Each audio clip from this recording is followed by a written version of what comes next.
이사야 25장은 앞으로 벌어질 이제 새 왕국에 대한 메시지를 우리에게 전해줍니다. 우리가 오늘 25장의 말씀을 보기에 앞서서 24장에 있는 내용을 조금 기억을 해야 되는데요. 24장은 마지막 때의 심판, 세상에 대한 심판에 대한 메시지를 우리에게 전해주고 있습니다. 그 메시지의 그 맨 마지막 구절이 오늘 본문 25장과 연결이 되는데요. 24장 23절 말씀을 읽어드리면 이렇습니다. 그때에 달이 수치를 당하고 해가 부끄러워하리니 이는 만군의 여호와께서 시온과 예루살렘에서 왕이 되시고 그 장로들 앞에 영광을 나타내실 것입니다. 세상을 심판하시고 오직 그분만이 높임을 받으신 참 하나님이신 것을 드러내시겠다라고 우리에게 말씀합니다. 이 말씀을 다 하시고 나서 이제 이사야의 반응이 나타나게 되는데, 이사야의 반응은 25절의 그 첫 시작을 정말 이 고백이 우리의 고백, 또 나의 고백이 되길 간절히 소망하는 마음으로 우리 함께 봤으면 좋겠습니다. 여호와 주는 나의 하나님이시라. 할렐루야. 다른 어떤 누구의 하나님이 아니라 나의 하나님이다 라고 이렇게 고백을 하고 있습니다. 여기에 주는 이라는 표현이 나와요. 여호와 주는 나의 하나님이다 라는 표현을 나오는데, 여기에 주에 해당되는 일반적인 어떤 단어가 히브리어로 쓰여지지 않고 매우 독특한 단어가 쓰여집니다. 히브리어 언어에서 가장 기초적으로 제가 배울 때에 이렇게 배웠어요. 나는이라는 표현과 당신은이라는 표현이 나오게 돼요. 매우 간단해서 여러분도 머릿속에 쉽게 머릿속에 다다를 텐데요. 나는이라는 표현이 아니라는 표현이에요. 아니. 되게 쉽죠? 아니. 근데 당신은 똑같은 아자가 들어가면서 아타라는 표현이에요. 아니, 아타. 이렇게 표현하죠. 매우 쉽죠? 아니, 아타. 이렇게 간단하게 표현하는데, 여기에 25장 1절에 나타나는 주눈에 해당되는 히브리어가 아타예요. 그러니까 일반적인 단어가 아니라는 거죠. 자, 그러면 이렇게 해석해 볼 수가 있죠. 여호와여, 당신은 나의 하나님이시라. 이렇게 표현합니다. 하나님한테 당신이라는 표현, 우리 정서상에는 참 맞지 않는 어떤 표현입니다. 하지만은 이것을 조금은 좀 다르게 우리가 생각하고 다르게 또 접근하면은 매우 좀 다른 의미의 메시지로 우리에게 다가옵니다. 무엇이냐면은 이 당신이라는 이 표현은 매우 친밀감을 나타낼 때에 쓰는 단어로서 여기에 사용되어지고 있는 거예요. 이 말은 무엇이냐면은 이 이사야가 하나님과 매우 친밀한 관계에 있다라는 거죠. 하나님 아버지께 별의별 얘기를 다 털어놓는 거예요. 아주 간단한 것부터 시작해서 매우 다단한 것까지 매우 간단한 것 다 털어놓을 수 있는 거죠. 예를 들자면은 이런 거겠죠. 하나님, 저 일어났어요. 저 일어났어요. 오늘은 어떤 하루가 펼쳐질까요? 기대되는데요. 아주 간단한, 매우 친근한 거죠. 오늘은 뭘 먹을까요? 오늘은 좀 색다른 것을 좀 접하고 싶은데, 오늘은 좀 더우니까는 시원한 아이스 라떼? 이렇게 얘기를 하면서 매우 친근하게 자기 일상을 소소히 나누는 그와 같은 친구, 매우 친한 친구. 우리가 친한 친구들에게 아무 거리낌 없이 언제든지 주고받을 수 있는 메시지, 주고받을 수 있는 전화통화, 이와 같은 어떤 친근감이 지금 이사야는 여호와 하나님께 있는 거예요. 왜냐하면 하나님께서 자신이 앞으로 펼쳐지게 될, 앞으로 행하실 그 일들을 자세하고 조금 더 구체적으로 알려주면서 내가 이것 가운데 영광을 받으실 것이다 라고 이야기를 하니까, 그래요 주님, 나에게 이런 것들을 다 알려주셨네요. 내가 그 주님을 의뢰하고 주님을 따르면서 나아가겠습니다. 근데 그 주님, 나에게 이렇게 알려주셨죠? 당신은 나의 하나님이십니다. 나하고 매우 가까우신 이런 것들도 나에게 알려주시는 나의 하나님이십니다 라고 고백을 하는 거예요. 다른 어떤 누구의 하나님이 아니라 나의 하나님이라고 고백을 합니다. 그렇겠죠. 내 것이라는 그 의미 매우 이것은 중요한 의미를 가지고 있습니다. 내 것이 아니면은 그냥 떨어져 있으면 그냥 지나쳐 버립니다. 근데 내 것이면은 떨어진 것을 반드시 주워요. 먼지가 묻어 있으면 털게 되고 또 더러운 것이 있으면은 닦게 됩니다. 내 것은 그만큼 소중해요. 근데 하나님을 다른 누구의 하나님, 이스라엘 하나님의 공동체의 하나님으로 표현하기보다는 오히려 이사야는 무엇이라고 이야기했냐면 나의 하나님으로 고백을 했어요. 왜 이렇게 고백을 했느냐? 하나님께서 놀라운 일을 행하시기 때문이에요. 세상 멸망 가운데서도 하나님의 모든 영광을 받으시겠다고 얘기를 하셨는데 그것은 어떠한 의미를 가지고 있는지 지금 이사야는 이렇게 이야기합니다. 주는 기사를 옛적에 정하신 뜻대로라고 표현을 하고 있어요. 자, 여기서 보게 되면은 주는 기사를 옛적에 정하신 뜻대로라고 표현을 했는데 여기서 정하신 뜻대로에 해당되는 히브리어를 보게 되면은 에초트라는 단어를 사용합니다. 이 단어는 우리가 그냥 생각할 때의 일반적인 그 뜻을 정했으니 그 뜻대로 그냥 움직인다 어떤 이런 의미보다는 매우 심사숙고하고 나아간다라는 뜻이에요. 그러니까 하나도 그냥 커트로 보는 것이 없고 하나도 그냥 지나치는 거 없이 매우 꼼꼼하게 챙기는 거예요. 마치 무엇과 같냐면은 여러분 우리나라 속담에도 이런 이야기가 있죠. 돌다리도 어떻게 하라고요? 두드리면서 건너간다라는 표현이 있습니다. 그러니까 그만큼 매우 정확하고 면밀하게 체크를 하면서 하나님께서 계획하신 일들을 하나하나 만들어 가신다라는 거예요. 그 하나님이 어느 순간인가 그렇게 심사숙고해서 그 높으신 그 뜻, 심사숙고해서 그 하나씩 하나씩 일일이 세워놓은 그 일들을 하나님이 어떻게 행하신다고요? 성실하심과 진실하심으로 행하셨다. 그렇게 아주 면밀하게, 주도 면밀하게 이렇게 계획을 했었던 그 모든 것들이 다 하나둘씩 이루어지게끔 하나님이 만드신다는 거예요. 자, 그런데 여기서 성실하심과 진실하심, 우리가 이 단어만, 두 단어만 듣더라도 거의 완벽하다라고 표현이 되어지잖아요. 근데 히브리어 언어도 우리에게 그것을 이야기해 줍니다. 여기서 성실하다라는 히브리어 언어는 에무나라는 단어를 쓰고 있고 진실하다라는 것은 오멘이라는 단어를 사용해요. 근데 이 단어가 이 히브리어 언어에는 그 남성 명사, 여성 명사 이렇게 나눠집니다. 남성 명사는 뭐 강인함, 뭐 그 힘, 능력 이런 것들 표현하고 여성 명사는 섬세함, 뭐 구체적인 것, 뭐 이런 단어로서 표현을 해줘요. 그런데 이 단어가 성실함에 해당되는 에무나는 여성 명사이고 진실함에 해당되는 오멘이라는 이 히브리어는 남성 명사예요. 근데 이 단어를 동시에 같이 썼다라는 것은 정말 웅장하고 힘있고 추진력 있는 이 모습과 함께 매우 구체적이고 부드럽고 완벽하게 아우르는 것이 함께 혼용되어졌다는 거예요. 이 말의 뜻은 하나님께서 모든 것들을 하나님의 섬세한 계획과 그 준비하심을 그대로 섬세하고 강인한 하나님의 그 능력으로서 완벽하게 그 계획하신 것들을 만들어 가신다는 거예요. 그것을 이사야는 보고 있는 거예요. 하나님의 말씀을 듣고 있는 거예요. 그리고 눈으로 보고 확인하고 있는 거예요.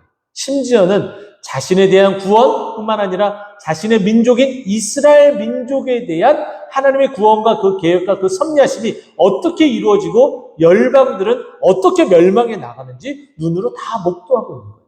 그러니까 소스라치게 놀라면서 무엇이라고 이야기를 해요? 나의 하나님이라고 고백을 합니다. 심지어는 더 나아가서 그 하나님을 어떻게 하겠다고 이야기를 하고 있어요. 1절에 보면 내가 어떻게 해요? 주를 높이고 주의 이름을 찬송하겠다라고 이야기합니다. 여기는 매우 큰 의미가 있습니다. 세상 어떤 것보다도 하나님을 자기 하나님으로 삼는 것이 정말 이게 놀라운 일입니다. 왜냐하면 시편 144편 15절 말씀 보면은 우리에게 이렇게 말씀해주고 있어요. 이러한 백성은 복이 있나니. 지금 어떠한 백성이 복이 있다라고 이야기를 해요. 근데 그 백성은 어떠한 백성이냐? 도대체 어떠한 백성이 복이 있느냐? 여호와를 자기 하나님으로 삼는 백성은 복이 있다라고 얘기를 해요.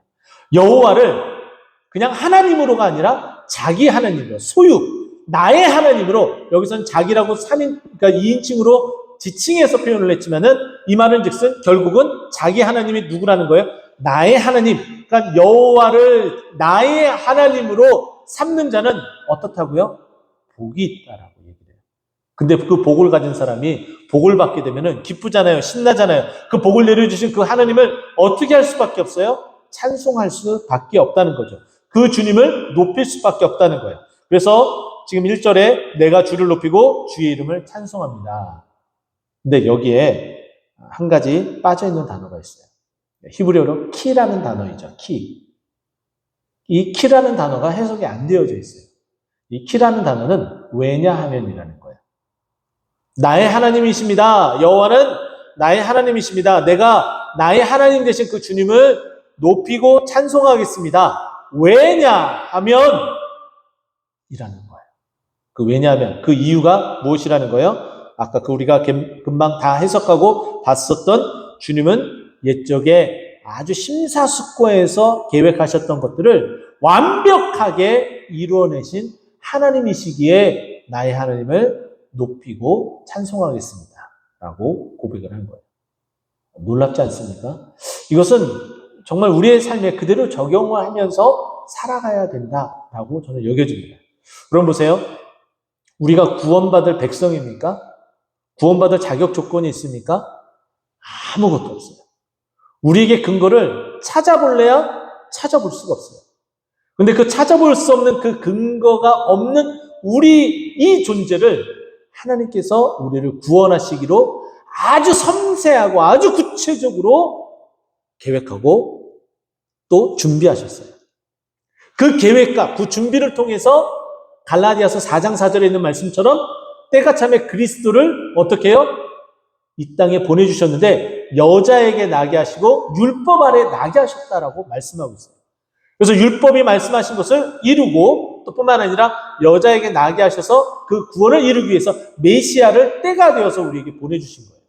근데 여전히 우리는 죄인이었습니다. 구원받지 못할 백성이었다는 거죠. 그런데 하나님이 아주 섬세한 계획 가운데 예수 그리스도를 보내시고 예수 그리스도의 그 이름을 믿기만 하면은 구원받을 수 있는 그 존재로 만들어 주셨다는 거예요. 근데 이 이름을 믿기만 하면이라는 이 전제 조건에 이 믿음의 근거도 우리에게 아무것도 없다는 거예요.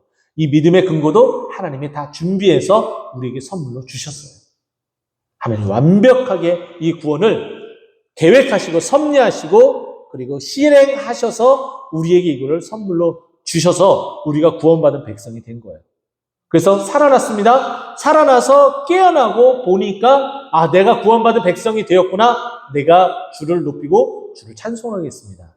이렇게 고백을 되어지는 것이 지금 이사야의 고백과 우리의 고백이 일맥상통하다고 볼 수가 있는 거죠. 자, 그리고 나서 이제 그 하나님이 그 정하신 뜻대로 성실하심과 진실하심으로 어떻게 구체적으로 행하셨는지 그 이야기들을 우리에게 해주고 있습니다. 2절 말씀 보면은 주께서 성읍을 돌무더기로 만드셨다라고 이야기를 해요. 먼저 성읍은 돌을 쌓아서 만든 것이 성읍입니다. 성읍은 웬만해서는 무너지지 않습니다. 돌무더기가 되지 않아요. 돌무더기가 정말 역사적으로 일어났었던 것은 우리가 알고 있는 것처럼 또 이사야도 알고 있는 것처럼 여리고성이 난공불락의 성이었지만은 하나님께서 기적을 베푸셔서 그 성이 어떻게 무너졌다는 거예요? 이 산 위에, 산 언덕 위에 성곽이 이렇게 있으면 무너지면은 이 모든 이 돌들이 어떻게 쓰러져야 돼요? 아래로 떨어져야 되잖아요. 근데 이 여리고성이 어떻게 무너졌다고 얘기해요? 안쪽으로 다 무너졌다고 얘기를 해요. 그러면 이 안쪽으로 무너지면서 그 쌓았었던 그 성벽이 어떻게 돼요? 차곡차곡 쌓여지는 돌무더기가 된다는 거죠. 하나님은 도저히 무너지지 않을 것만 같은 그 성읍에 그 쌓았던 그 돌들마저도 어떻게 해요? 무용지물로 만드시는 것이 하나님의 능력이라는 거예요. 그렇게 완벽하게 능력을 행하신 하나님이시라고 이야기를 하죠. 그리고 또한 같은 이야기지만 다른 표현으로 표현을 하고 있습니다. 견고한 성읍을 황폐한. 견고한 것은 황폐할 수가 없습니다. 무너질 수가 없죠. 그런데 무너지게 만든 거예요. 어떻게 해요? 하나님의 능력으로서, 하나님의 행하심으로서. 이렇게 견고한 성읍들도 황폐하게 만드시는 것이 그런 기적을 통해서 그 일들을 통해서 우리를 구원하시고 역사를 이끌어 가시는 것이 우리 하나님이시다라고 이야기를 하고 있는 거예요. 2절 보면은 외인의 궁성을 성읍이 되지 못하게 하사. 자, 외인들이 예수를 믿지 않는, 하나님을 경외하지 않는 그들이 점점 흥왕하는 것을 보고서 목맨 소리로 어떻게 그럴 수 있습니까? 라고 고백하면서 하나님 앞에 어찌 보면은 삿대질 하듯이 그렇게 언성을 높인 한 선지자가 있습니다. 하박국 선지자죠. 어떻게 저 할례 받지 못한 갈대아 사람들을 통해서 지금 우리를 치시려고 하십니까? 우리를 징계를 내리시려고 하십니까? 라고 고백하는 하박국 선지자의 모습이 떠오릅니다. 자, 그런데 그 모습이 이제는 더 이상 일어나지 않게끔 하시는 하나님의 그 능력을 나타내시겠다라고, 그리고 그렇게 나타나고 있음을 고백하고 있죠. 외인의 궁성을 성읍이 되지 못하게 한다. 왕성하지 못하게 만들겠다라고 이야기를 하는 거예요. 그리고 또 심지어는 영원히 건설되지 못하게 하겠다. 일으키지 않게끔 만들겠다는 거예요. 무너지는 대로 그대로 내버려 두시겠다는 거죠. 그러나 반면에 우리는 어떻게 해요? 죽은 자를 살리시며 완벽하게 세워서 온전하게 영원히 무너지지 않는 장차 영원히 쓰게 될 하나님의 그 성, 그 하나님의 그 도성에 이르게 하겠다라는 것이 하나님의 원대한 계획과 섭리라고 이야기를 합니다. 같은 이야기지만 계속해서 3절 말씀 보면은 강한 민족이 주를 영화롭게 하며, 이제는 깨닫게 되는 거죠.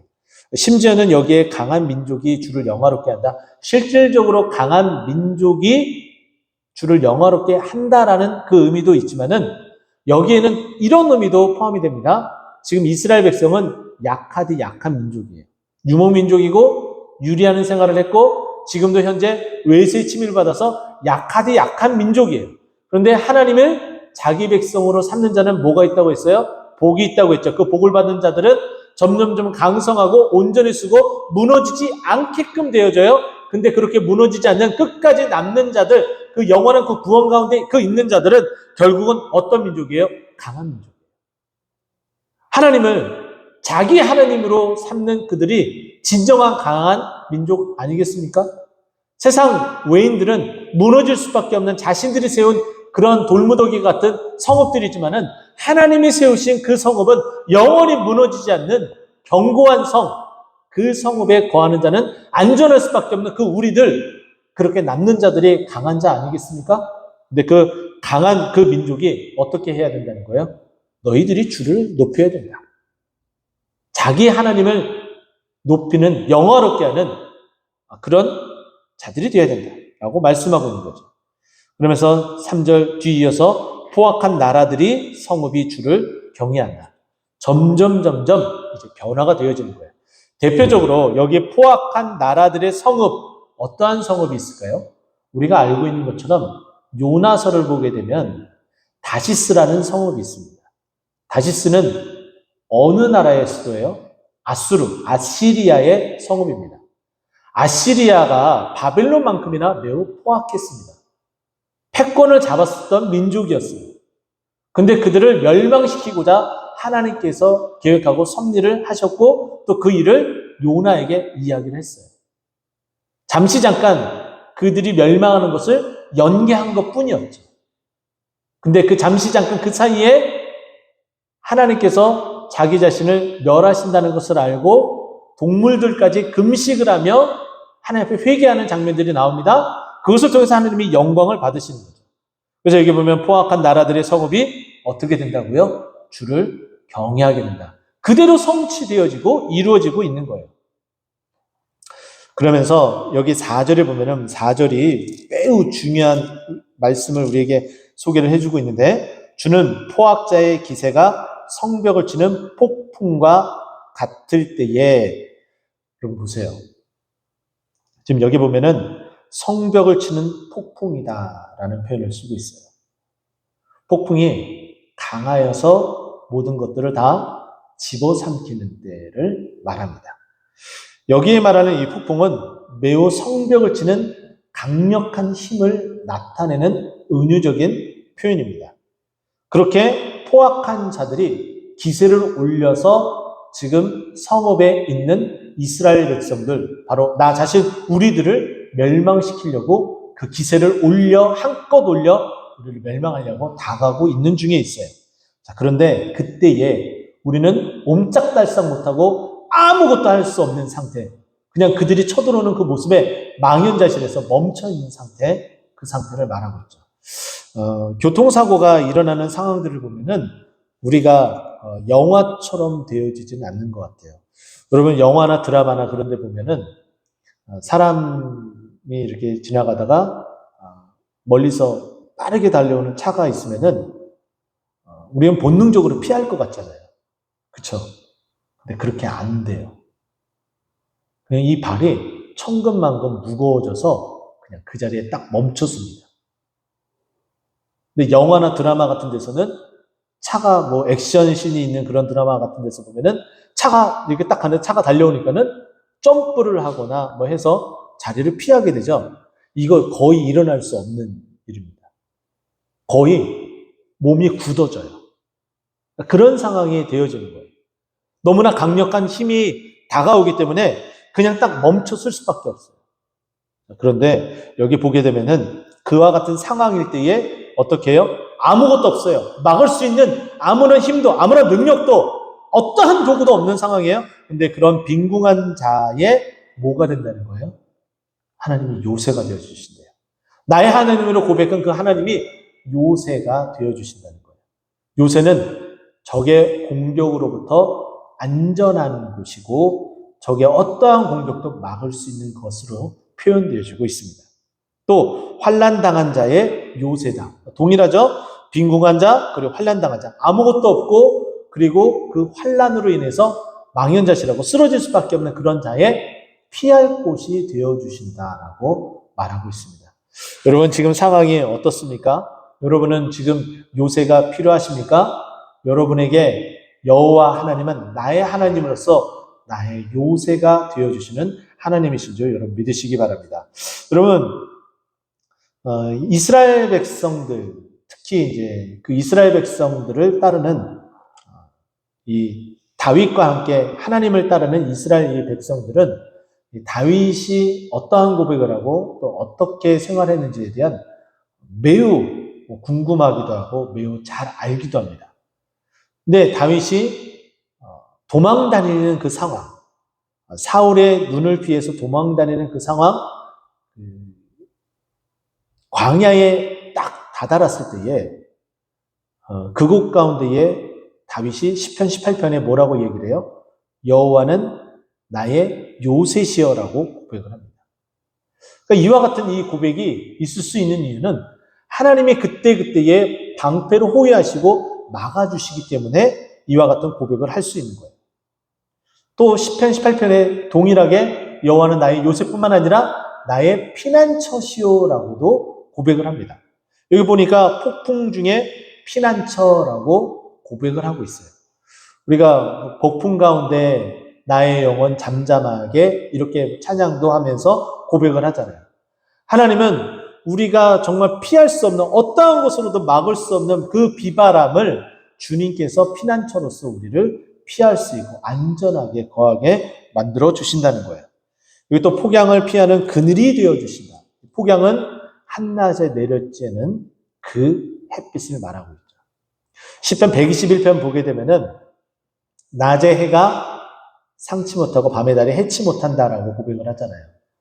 이 광야, 이 시나이 반도 여러분들이 가시게 되면은 지금은 우리들이 신고 다니는 이 신발들이 예전에는 그 신발을 이렇게 하게 되면은 이 전동 미싱으로 실밥을 이렇게 다 박아서 신발을 예전에는 좀 만들었습니다. 대량 생산을 하더라도. 근데 요즘은 점점 어떻게 바뀌어지냐면은 그 실밥 처리보다는 그 강력한 본드를 이렇게 붙이게 돼요. 기계에 의해서 그 접착면에 본드를 발라서 딱 붙여서 완성품이 되어지는 그런 모습입니다.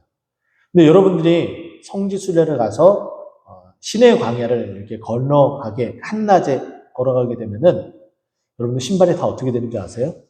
붙었던 이 이 접착제로 딱 붙여졌던 이 신발이 다 너덜너덜 이렇게 떨어집니다. 너무 그 지열이 감당할 수 없을 정도로 뜨거워서 붙여 놓았던 그 본드가 다 아무런 기능을 못하게 만들어요. 그러니까 너덜너덜하게 만든다는 거죠.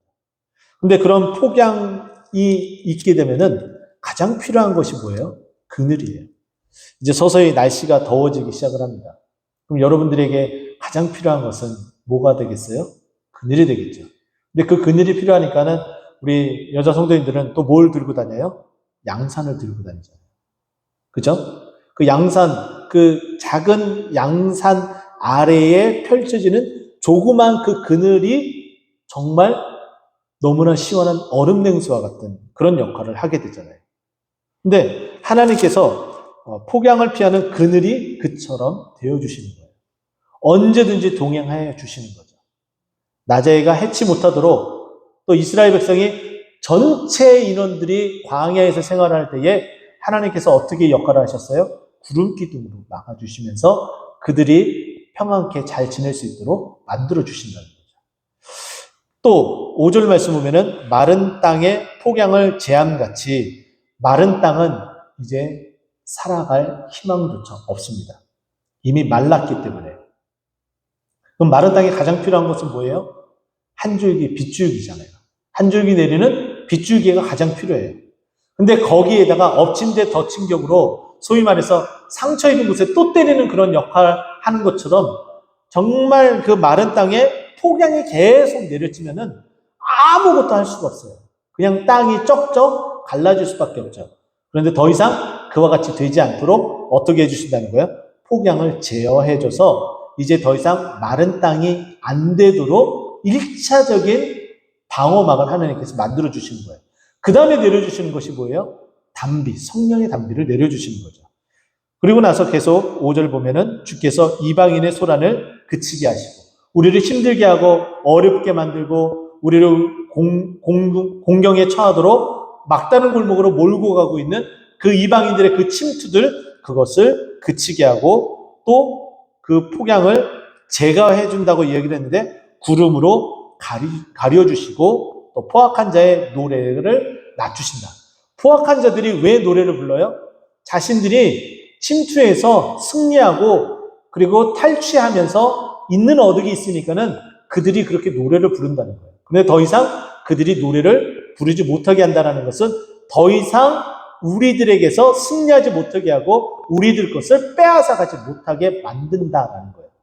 근데 이와 같이 모든 이 섭리들이 다 어떻게 해요? 하나님이 아주 섬세하게 주도면밀하게 계획하고 그리고 그것을 완벽하게 이루어내어 주시겠다라고 이야기를 하시는 거예요. 그래서 여기 3절부터 시작을 해서 2절, 3절, 4절, 5절에 있는 이 모든 이 내용들을 하나님께서 완벽하게 이뤄내시는데 이것은 하나님이 각각이 계획한 그 섭리 가운데 완벽하게 내어져 가는 거예요. 근데 그렇게 내어져 가니까 내가 어떻게 나의 하나님으로 주님을 모시고 내가 주를 높이고 찬송할 수밖에 없습니다. 라고 고백하는 것이 이사야의 고백입니다. 이와 같은 고백이 우리의 고백이 되어질 줄 여러분 믿으시기 바랍니다. 하나님은 우리가 어떠한 상황 가운데 있을지라도 나의 하나님으로서 하나님의 그 섭리하심과 그 계획하심을 완벽하게 이뤄내어서 우리의 찬양을, 우리의 높임을 받으시는 하나님이신 줄 믿으시기 바랍니다. 기도하겠습니다.